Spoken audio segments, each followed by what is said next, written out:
Magandang araw po, si Mike Kanyahan po ito. Ang topic po natin ngayon ay tungkol sa megalomania or ano ba ang megalomania. So, hindi ko alam kung ano no, kung narinig niyo na ito no. So, ang megalomania ay isang mental illness or disorder.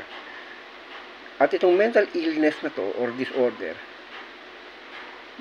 parang parang ang dating parang rare no. Pero sa katunayan talamak ito, talamak. Walang pinagkaiba ito sa narcissism or narcissistic disorder, no? Kaya nga may tanong yung mga megalomaniacs ba? Mga narcissist ba? Ang sagot ay oo. Lahat ng megalomaniacs ay narcissist, pero hindi lahat ng narcissist ay megalomaniacs. Okay, ano ba kasi yung megalomania? Sige. Ang megalomania ay ang isang mental illness or disorder kung saan mayroon kang overestimation ng galing mo kumpara sa totoo mong galing. So, para itong superiority complex. Kasi yung superiority complex masyado kang galing na galing sa sarili, di ba? Pero ito, yung superiority complex, nagaganap ito kapag ka nasa crowd ka. So, ang tingin mo is mas magaling ka sa kahit sino doon sa crowd. Or gusto mong ipakitang magaling ka pag nandoon ka sa crowd, no? Kaya ang tendency is nagkakaroon ka ng urge na para bang malaman ng iba na magaling ka, or talagang tiwalang-tiwala ka or bilib na bilib ka sa sarili mo. Kaya ganadong-ganado kang ipakita ito sa iba, no? Kabaligtaran nga ng inferiority complex yung superiority complex. Diba, inferiority complex parang takot na takot kang isubukan yung isang bagay kasi tingin mo hindi gagana or hindi mo magagawa, no? Ito naman, may superiority complex, overconfident ka, no? Kaya ko yan. Isang kahit di mo na kaya. So parang gano'n, no? Parang gano'n yung megalomania. So ngayon, anong pinagkaiba ng megalomania sa superiority complex, no? Dito sa megalomania, may social character ito. May social character. Yung sa superiority complex, more on attitude pa to, no? Sa megalomania, may social character ito. So ibig sabihin, merong parang hierarchical delusion. Ibig sabihin, para bang tingin mo na ikaw yung napaka-powerful na tao, or hindi naman pinaka-powerful, kundi napaka-powerful mo kumpara sa iba, pero hindi mo alam na mas naniniwala kang powerful ka kumpara sa sarili mo. So, yun na yun. May overestimation ka ng sarili, ng galing mo o estado mo sa buhay, no? Economic ba to? Hindi lang economic, no? Maraming bagay ito. Halimbawa, no, pag sabing galing, no, nagagalingan ka sa sarili mo or galing na galing ka sa sarili mo, maraming aspeto yan, no? Hindi lang economic, no?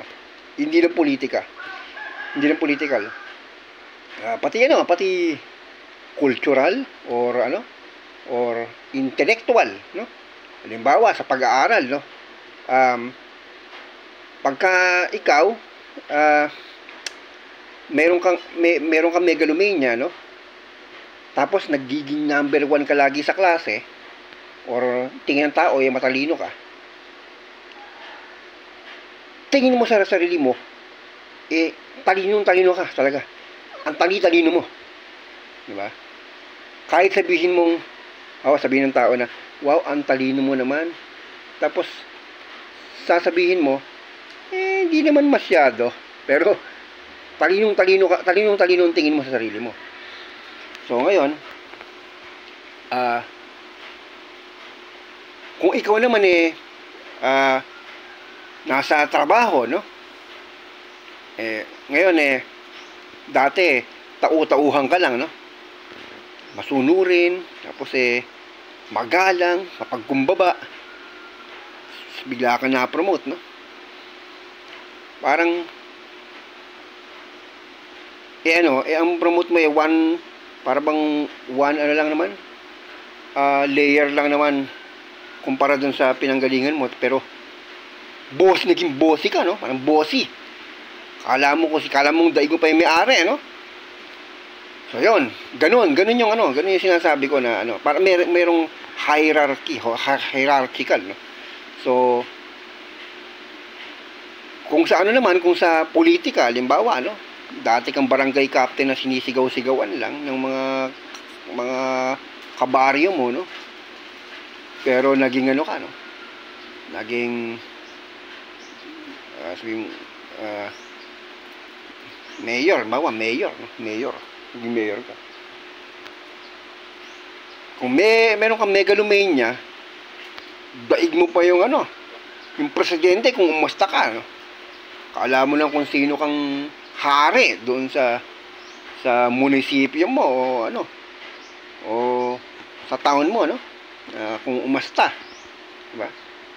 Samantalang nung barangay captain ka pa lang hindi ka naman gano'n, no? Yung mga gano'n, kaya karaniwan sa mga biglang umaasenso o nagtatagumpay, diba? Yung may mga megalomania, parang mas mayaman pa ang tingin kumpara sa kung sino sila. So, kung halimbawa parang kung pumorma sila o kung umasta, akala mo kung sinong ang dami-daming mga mga koneksyon o akala mo makapangyarihang tao na. Tapos hindi nila alam, no? Doon sa isa sa kanila meron palang mga bilyonaryo doon na parang gano'n, no? Hindi na nila nakikilala yung iba kahit sarili nila. Kaya ang tingin nila sa sarili nila is mas mataas kumpara sa kung sino sila. So, yun yung tinatawag na megalomania. Parang hindi superiority complex Kasi sa superiority complex, pwede mo pang sabihin medyo may correctness doon sa sa pag-estimate nila sa sarili. Kaya lang masyadong overrated, no, sila. Totoong magaling, pero sumobra yung confidence nila kumpara doon sa galing nila. Yun yung superiority complex.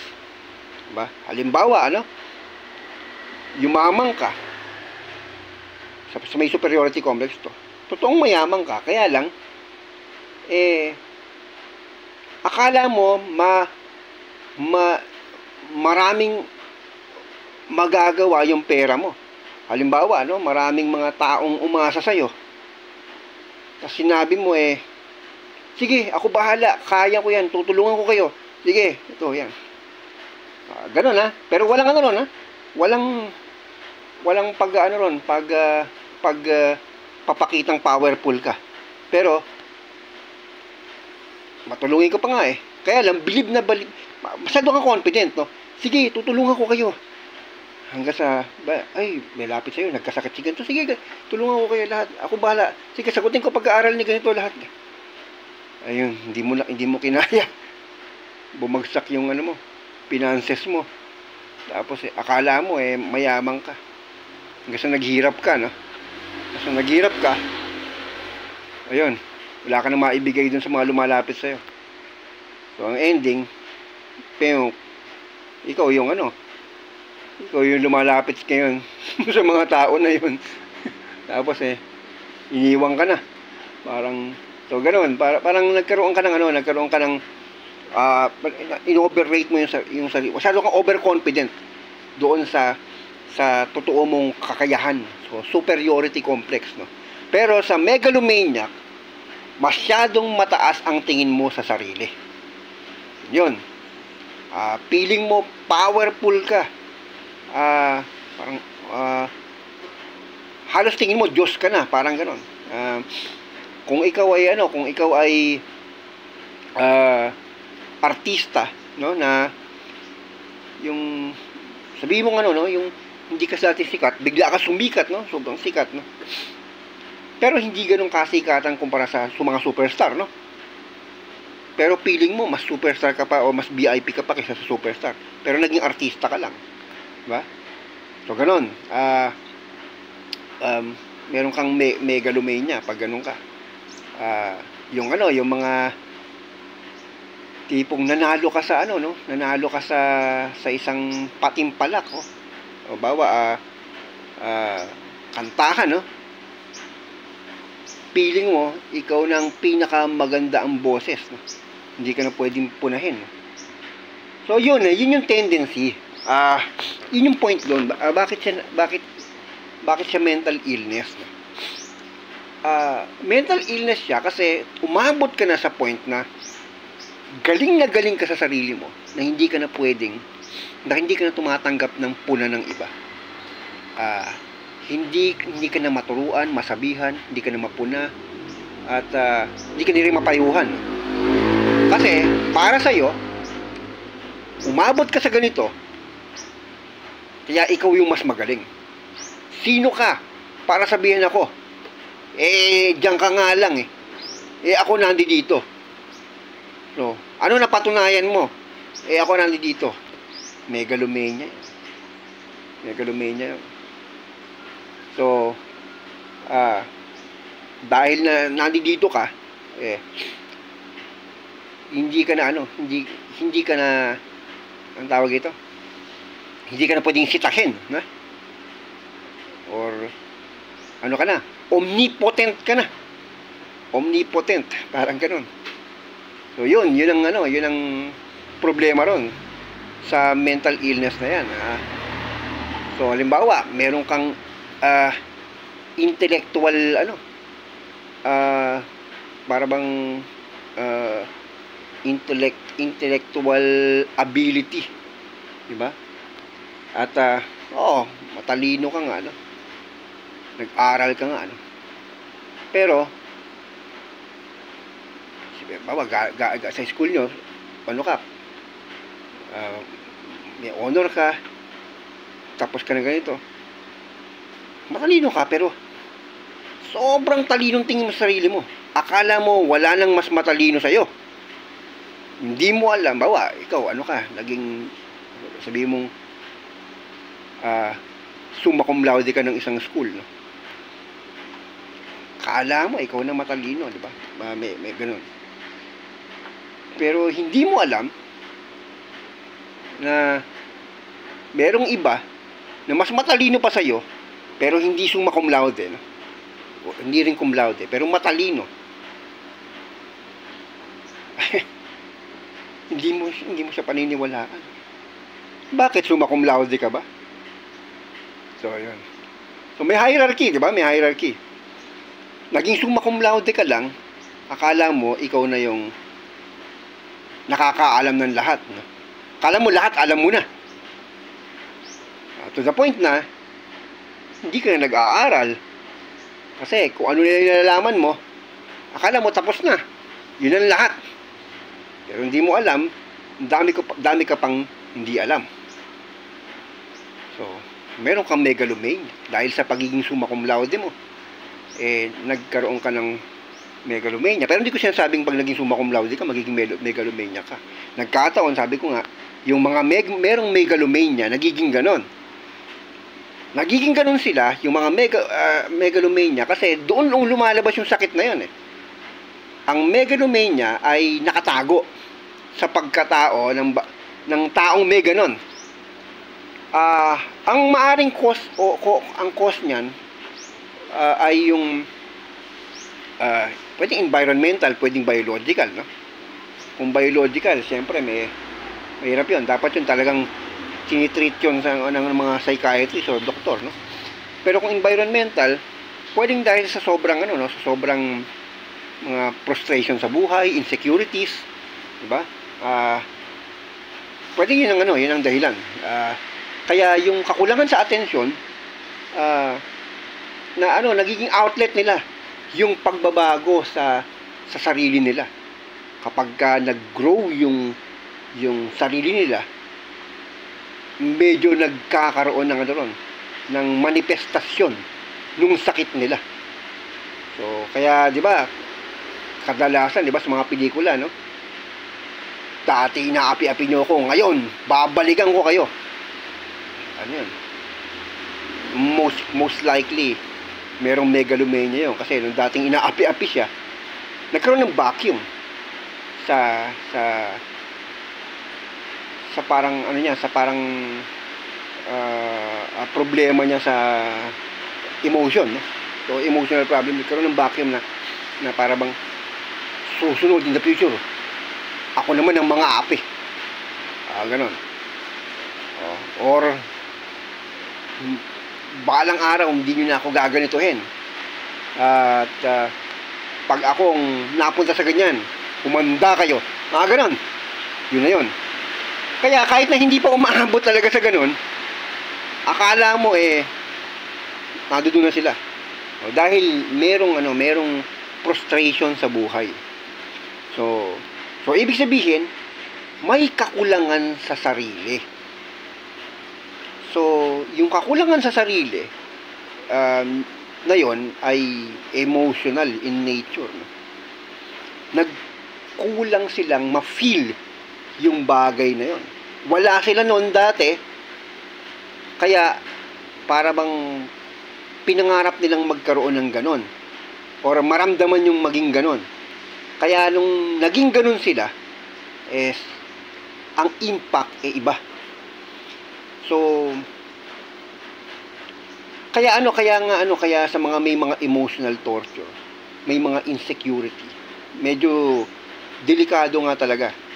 Pag nagbago ang buhay niyan, or yung pagkatao niyan, or umunlad ng ang sarili, economic man yan, o psychological, o mental, o ano man, medyo nakakabahala. Dahil aabot doon sa point na magiging perwisyo na siya sa hindi lang sa pamilya, kundi sa komunidad o sa lipunan na rin.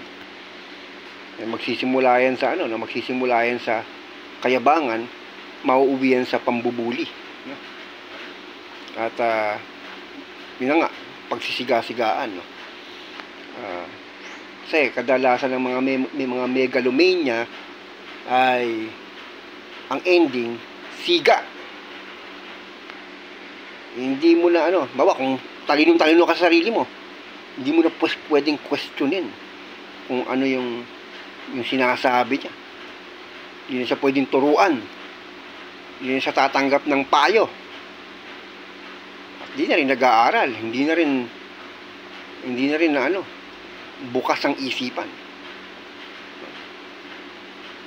Baka mamaya talagang gagamit pa ng kamay na bakal yan para wag lang mapahiya. So yun, in short, itong mga taong to, yan yung mga taong talagang ayaw mapapahiya, diba? Dahil nung araw, siguro nagasgas na sila sa kahihiyan, no? Kaya yun ang doon umusbong yung nila, yung mental illness nila. Kung environmental naman yan. Pero kung biological, I don't know. Mga psychiatrist na lang yung dapat na umalam dyan, no? Kasi may mga physiological basis of behavior din tayong tinatawag na minsan kahit yung pagbabago ng hormone ng babae may effect sa behavior. Ganon din sa sa kalusugan ng bawat isa, no. So ganon, ano man 'yon. Pero ano man ang cause no? Ano man ang cause nun, di ba? Ang problema paano masolusyonan, no?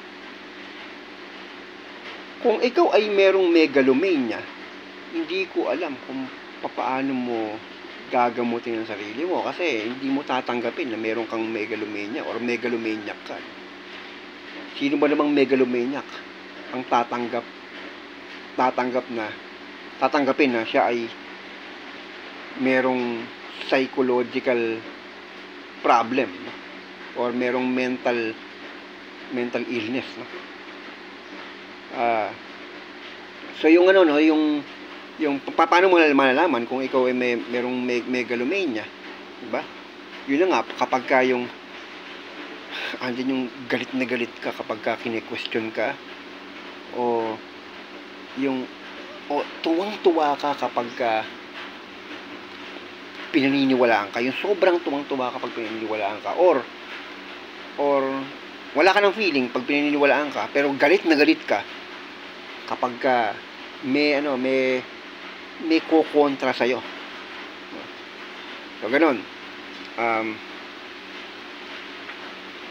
Ayaw mo no, hindi mo ma-imagine sarili mo na nasa nagpapailalim, nagpapatalo.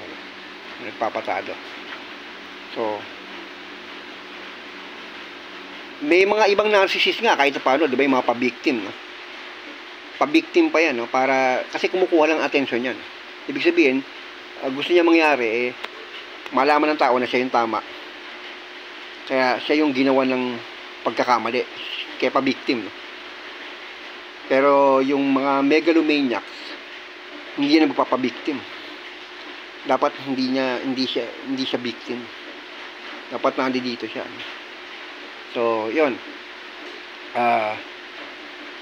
Kung kung halimbawa yung taong tipong dati mahirap biglang yumaman, tapos sinasabi niya na, nako,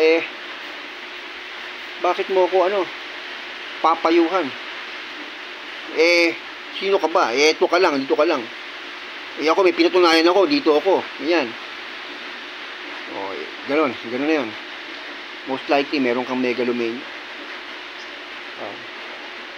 Yung politiko na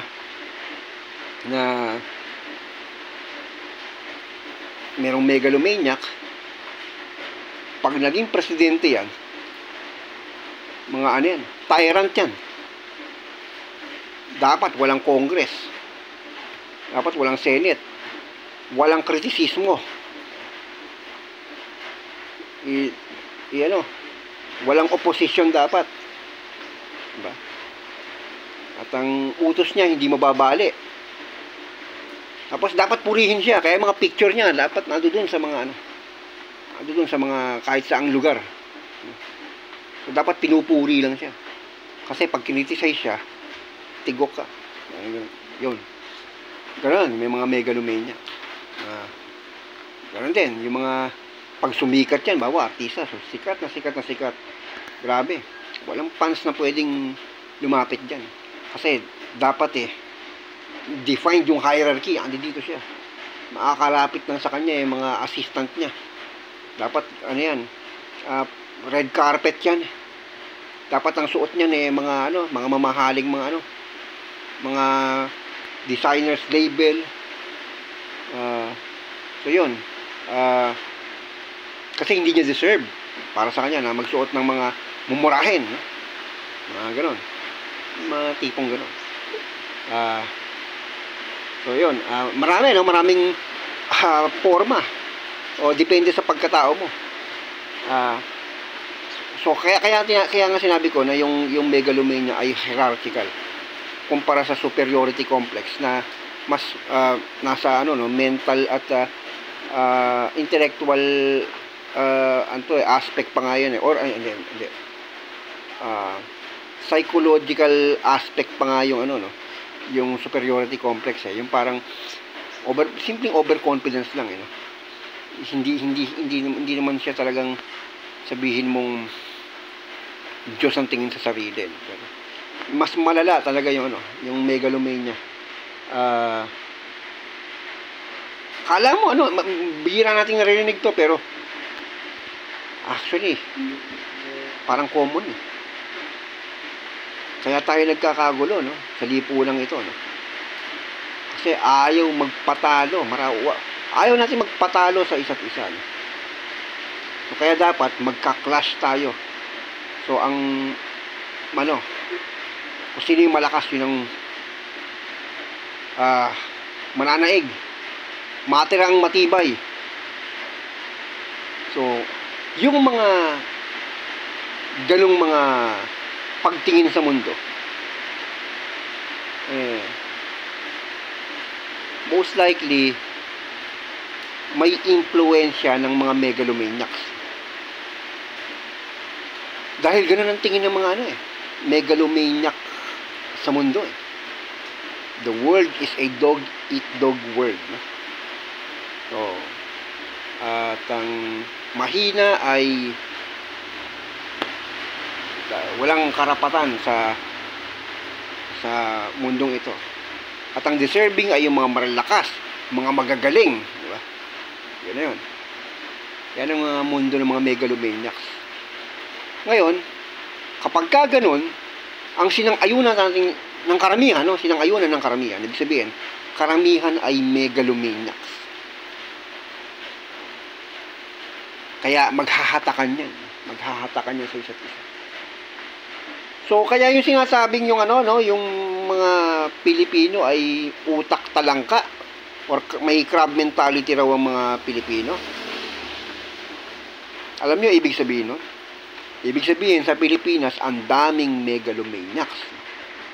So, medyo nakakabahala talaga. So, gayon pa man, paano nating isosolve itong problema to? Sa sarili, kung tayo merong ganyan, di ba? O, sige. Kasi sabi ko nga sa inyo, pagka inaccept nyo na meron kayong megalomania, doon, napakadali na. Tapos ang problema, ibig sabihin, tinanggap mo. Pero kung di mo matanggap, maaring ibang taong sa'yo, gagawa ng paraan para gamutin mo yung sarili mo. So, pero kung sakali, i-examine mo yung sarili mo. Halimbawa, kung ikaw ba guilty or sabihin mong meron kang gano'n, mas magandang maging mindset mo ay magkaroon ka ng respeto sa kapwa. Halimbawa, isipin mo yung kaharap mo. Kung sino ba siya, So, huwag kang maging judgmental, Kasi baka malay mo, yung kaharap mo, mas malaki kaysa sa'yo. Mas malakas kaysa sa'yo. Mas matalino kaysa sa'yo. O mas sikat kaysa sa'yo. So, ganun yung isipin mo. Halimbawa, sa social media, akala mo kung kung sino ka, pero hindi mo alam yung mga nagbo-view sa post mo, wala ka pa sa kalengkingan ng mga taong yon. So, ngayon kung halimbawa kung ikaw naman may kilala kang megalomaniac, mahal mo sa buhay o kaibigan o ano man, siguro ang hindi mo pwede mong sabihin na, uy bro, may gagamutin kita, meron kang megalomaniac. Hindi ganoon, hindi ganoon. Talaga lalong lalong magiging taas ang tingin sa sarili nun. Lalong lalala yun.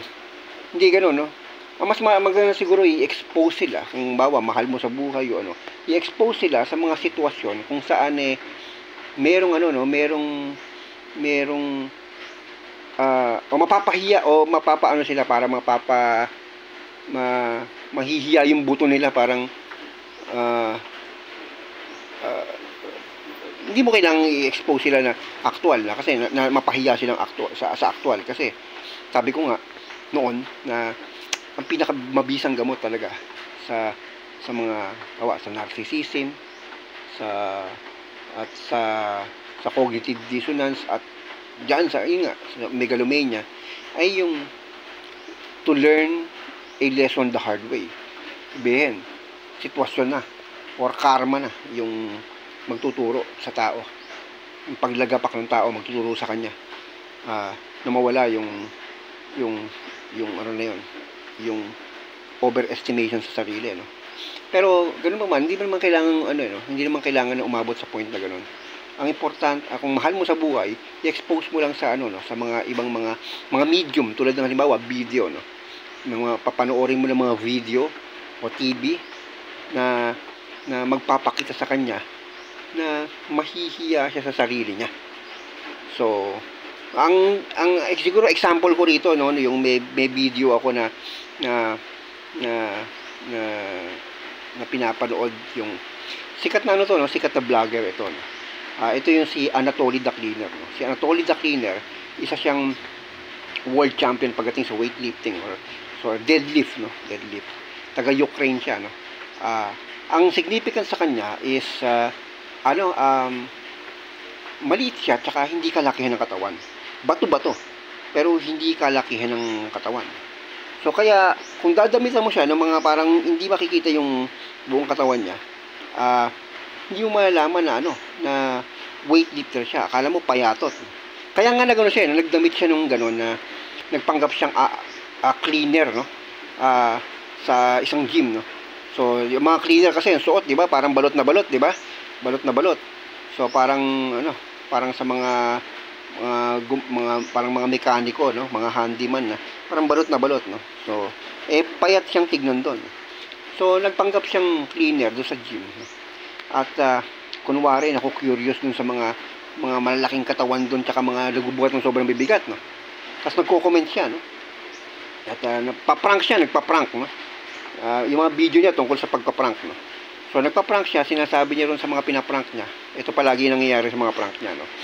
May nagbubuhat ng malalaking katawan, ang bibigat ng binubuhat, sasabihin niya, excuse me, parang may mali dun sa ginagawa niyo, no. Kasi parang may yung technique mo parang hindi maganda. Kasi binabagsak nila yung parang hirap na hirap sila, ganyan.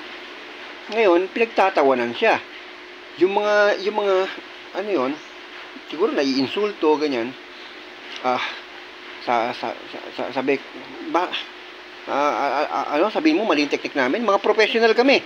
Ang professional weightlifter sila. Yan sabi. Sa gym, no? Sabi ganun. Hindi kasi dapat ganito. Syempre, yung pananalita pa niya, English niya hindi pa maayos. Tapos, basta Ukraine siya. Tapos, mga Arabo pa yung kausap niya. Siyempre, parang siguro language barrier. Tapos yung English niya hindi pa maganda. Kaya katawa-tawa siya pagka nagpapaliwanag ka. Ganito daw dapat, ganyan. Tapos sabi gano'n, tuturuan mo kami. Tagal na namin gagano, professional kami. Tapos sabi niya, matagal na rin ako dito sa gym eh. Sabi niya, 15 years na akong naglilinis dito. Sabi niya. Ayun. Sabi ni Anatoly, gusto niyo pakita ko sa inyo eh. Tapos tatawa-tawa pa yung mga yon. Sabi, pakita mo, asan ang muscle mo? Yun, sasabihin niya, sabi nga nung yung tatay ko, hindi raw kailangan ng muscle para patunayan ang sarili. Ang importante raw ay passion. Naak siya. Palaging ganun, yung sa mga prank niya, palaging ganun. O sige, papakita ko na lang sa inyo, ha. Tapos nag-worry pa yung yung mga weightlifter, no? Uy, wala kang build. Uy, wala kang sa kamay, ganyan. Ay, hindi ko kailangan yan kasi kaya nga papakita ko sa inyo eh. Sabi, ikaw bahala. Ganun ba? Parang parang baba ng tingin kay Anatoly kasi payat, akala ganyan. Kung titingnan niyo kasi yung mga weightlifter na yun, bago makita ni Anatoly, talagang hirap na hirap talagang buhatin yung 200 kilograms between 200 kilograms to 700 kilograms. So, pinakita niya na maning-mani lang sa kanya. So, napapahiya sila, no?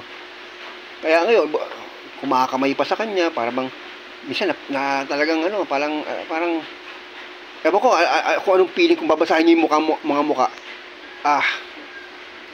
Yun yung ano, yung tinatawag ko na para bang, may narcissism doon sa mga ano, no, sa mga nanghahamak doon kay Anatoly. At yung form of narcissism doon ay megalomania. Kasi feeling nila sila lang yung malakas, sila lang yung malaki, or kaya sila malakas kasi malaki sila. Ganon. So hindi nila alam na hindi porket malaki sila o malaki ang katawan nila, malakas sila. O eto si Anatoly, no? Hindi nila alam, sa World Championship to lumalaban. Naging World Champion dun sa Ukraine, no? World Champion sa Ukraine. Hindi ko na matandaan eh. Basta sa Ukraine, nag-champion siya ron, no? Sa deadlift, no? So, ibig sabihin, ano to? International, professional weightlifter. Hindi nila alam, ito yung totoong professional weightlifter. Tapos yung mga yon, na porke malaki ang katawan, na hindi naman sikat, na weightlifter, sinasabi nila, professional daw sila. So, di ba, parang walang pinagkaiba doon sa sinasabi kong karakter ng megalomania. Pero hindi nila alam kung sino ang kaharap nila. So ngayon, kung ikaw nanonood, no, saang side ka pupunta? Gugustuhin mo ba doon sa side ng mga ano, no, ng mga malalaki ang katawan, yung mga malalakas, mga bumubuhat ng ano, na nanghahamak ng ano, no, ng cleaner, no? At di nila alam yung cleaner na yon yung pala yung totoong professional weightlifter, no?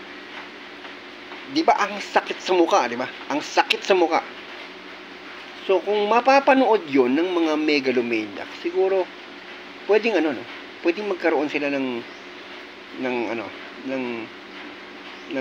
time out doon sa kung talagang ibidig nila yon. Kasi ako, maya't maya ako nanonood nun eh, para patayin yung megalomania ko sa sarili ko. Dahil alam ko na kahit sino prone sa ganyan, lalo na sa lipunan kung saan ang kompetisyon ang ideology. Kaya ako, maya't maya ako nanonood nun, o nung mga ganong klaseng mga video para patayin yung megalomania ko. Kaya yun yung ano ko lang, yung payo ko sa mga iba, kung may kakilala kayo, pakitaan nyo, expose nyo sa mga ganong bagay, no? Hindi naman kailangan sa mga video, ano, kahit kwentuhan nyo, no, mga third party story, yung mga totoong istorya, kung maaari may proof, kasi usually ang mga ano, no, mga megalomaniac naghahanap ng proof pero hindi tatanggapin. So pero ang importante is ma-expose nyo na lang sa mga ganong klaseng istorya kung saan may mga taong napapahiya dahil sa sobrang estimation sa overestimation sa sarili, at nagugulat na hindi nila namamalayan na meron silang pinagmamalakihang mga tao sa harap nila na mas higit pa pala sa kanila, pero pinili na wag mag-overestimate sa sarili. So yun yung lesson doon. So lesson, maging believe naman sa sarili, pero wag sobrang believe sa sarili. Kasi sa sobrang believe mo sa sarili, yung sarili mong kahinaan ang magbabagsak sa'yo. Hanggang dito lang po. Hanggang sa susunod na episode. Ito po si Mike Anyayahan. May the force be with you.